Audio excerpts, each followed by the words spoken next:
What's up guys, DownShiftVinci here for today's vlog. Pupunta nga pa lang kaming dalawa ng Kaycee sa VMAX Racing dito sa Taytay, Rizal. Kasi nanghingi ako sa kanila ng suporta since gusto ko nga setupan si Gigi ng pang long ride, pang city ride, at the same time pang racetrack.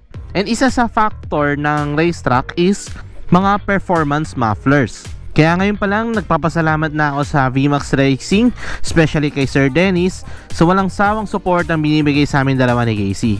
Hindi ko napapabahin tong intro na to, kaya skip na lang natin sa part na kung saan tinutur ko kayo sa shop ng VMAX. So yun guys, dito na nga pala kami sa McDo. Mapansin nyo, maliwanag naman na kasi almost 2 hours din kami tumambay dito sa McDonald's since yun nga, alas 8 pa magbubukas ang VMAX Racing. But yun, ito, pupunta na kami ng VMAX. Papagas lang ako sandali and then yun, tingnan natin yung bagong shop nila. Same location pero iba na yung itsura ng shop nila. So tara.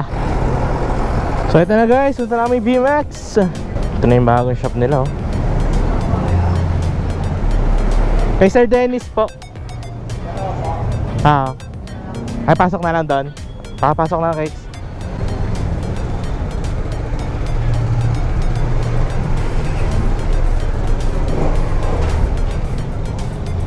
Yeah. Yun na lang siguro, okay na yan. So yun guys, dito namin sa may VMAX Taytay. And laki na ng shop nila dito. Mamaya pakita ko sa inyo yung mga different types ng ano nila, mufflers nila, no? Buti nila may customers lounge sila dito. Pwede ka manood ng TV, pwede ka magtimpla ng tubig. Uminom ng tubig, ganyan. Tapos may aircon pa. Siyempre may sabitan pa ng helmet, diba? So yan, since kakabukas lang nila, parang nagpe-prepare pa lang sila, balitaan ko na lang kayo kung ng mga susunod na mangyayari regarding sa muffler namin, no?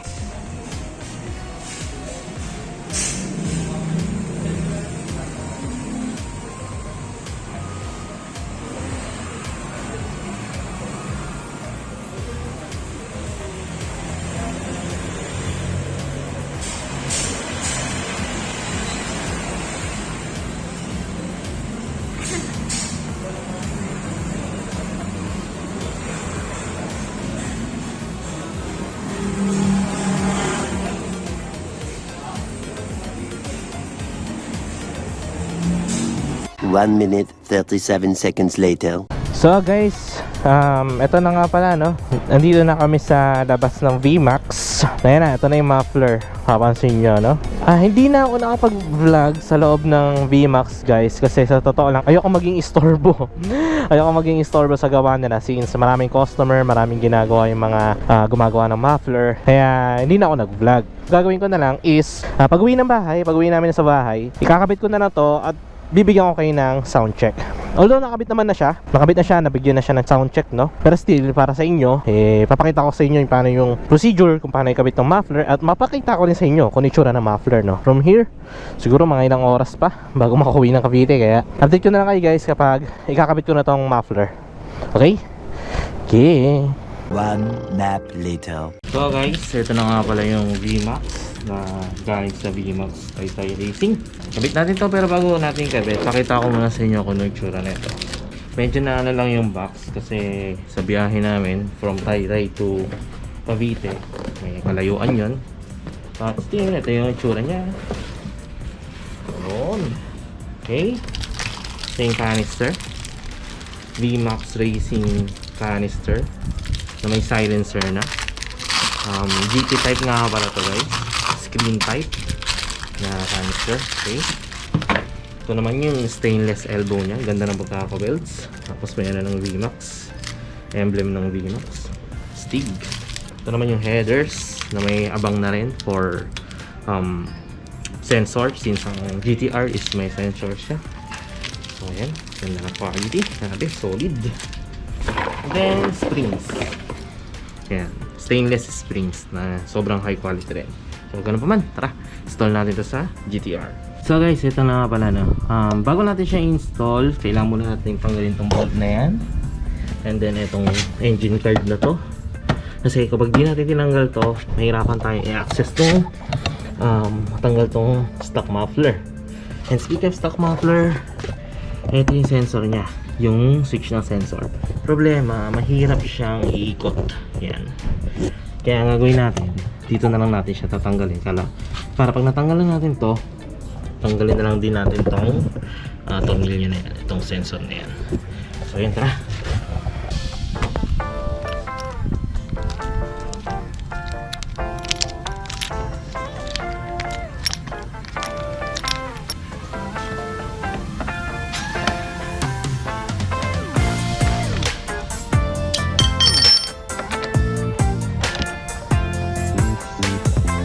So meron pa palang tatlo dito guys. Ayan na.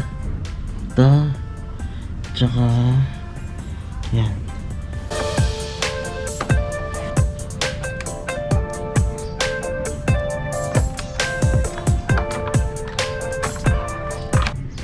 Grabe oh. Puro buhangin. Kaya ano. So madali lang pala siya tanggalin guys, no? Ito na yung sensor. Ayan, nakikita nyo. Na-detach ko na siya. So nakaano lang pala to, nakasabit lang siya dito sa may bakal na to. So ang gagawin nyo, tatanggalin nyo siya ng buo. And then mas tatanggal nyo na siya ng buo, saka nyo tanggalin tong sensor. So dali lang. Yan, ito nga yung problema natin. Tanggalin natin tong mga nakadikit na to. Pero since naka-zip tie naman yan, pwede naman natin to i-detach. So yun, tanggalin ko na to and then kabitan natin yung muffler. So yun guys, natanggal na natin siya dito sa bracket na to. And medyo nagkaroon ng konting damage. Ayan, nilagyan ko na lang ng electrical tape kasi ito yung lock nya, nasira ko na. Wala kasi yung mahaba na long nose para ma-detach siya dito. Kaya ginawa ko, pinuwersa ko na lang para lang matanggal. And ito rin, baka tanggalin ko na lang din to. Tapos i-zip tie ko na lang siya dito sa bracket. So yun, since natanggal na yung mismong sensor, cable ng sensor, madali na lang din tanggal itong muffler. So, tara.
So ito na guys, nakabit na natin yung VMAX muffler.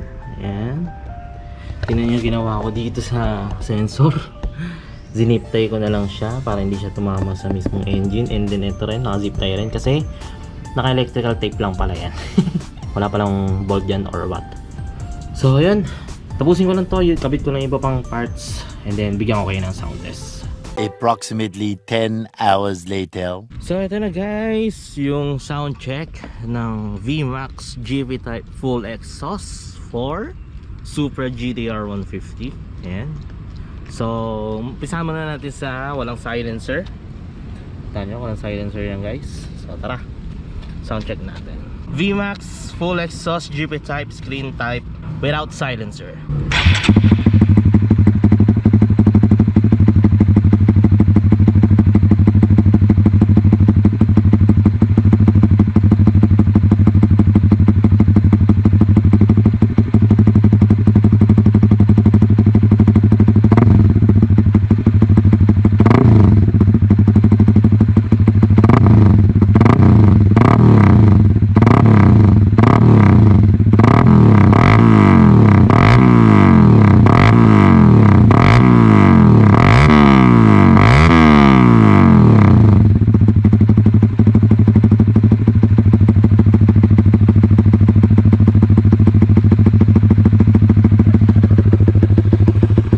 Lutong ng tunog.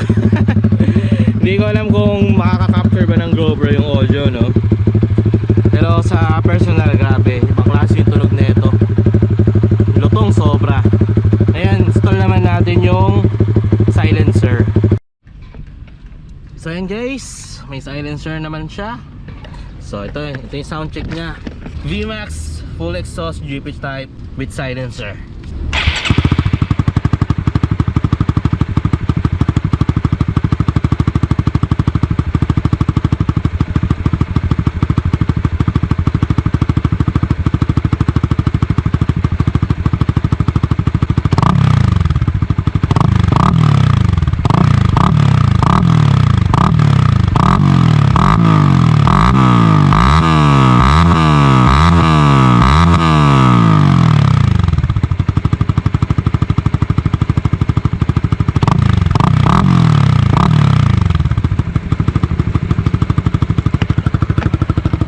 Grabe, lutong pa rin kahit may silencer. So ayan yung sound check nila guys. Yung walang silencer, grabe, sobrang lutong ng tunog. Ibang klase, halatang pang racetrack eh. Yung may silencer naman, kapag sa idle okay siya kasi hindi ganun kalakas. Pero kapag binomba mo na, doon nalalabas yung tunog ng muffler, no? Parehong malutong actually, kahit na may silencer. Sarap sa tenga kung tutusin.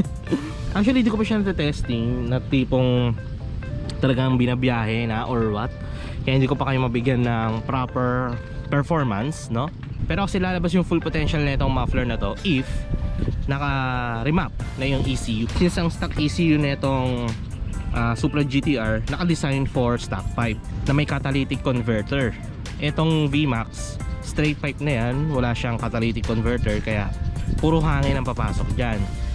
Meaning to say, hindi nakaset yung ECU ko for performance muffler, no? So yun nga, in order na malabas yung full potential ng muffler, kailangan kong magpa-remap ng ECU. Sa ibang vlog na lang yan guys, kaya update ko na lang kayo regarding doon kung ano magiging resulta. But still, so far nababayay ko naman siya ng dito lang, malapitan lang, etc. Okay naman siya actually, wala akong naramdaman na pugak, parang normal pa rin syempre. Pero mas lalabas yung full potential na itong muffler if naka-remap na ako ng ECU.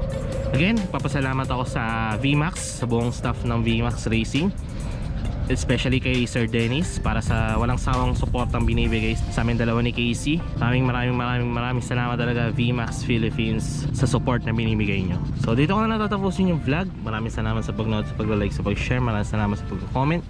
Pahintayin na lang ng mga susunod ko na vlog guys. Go on the drill, ride safe, peace out. Grabe, basta usapang tambucho talaga. VMAX at Orion lang.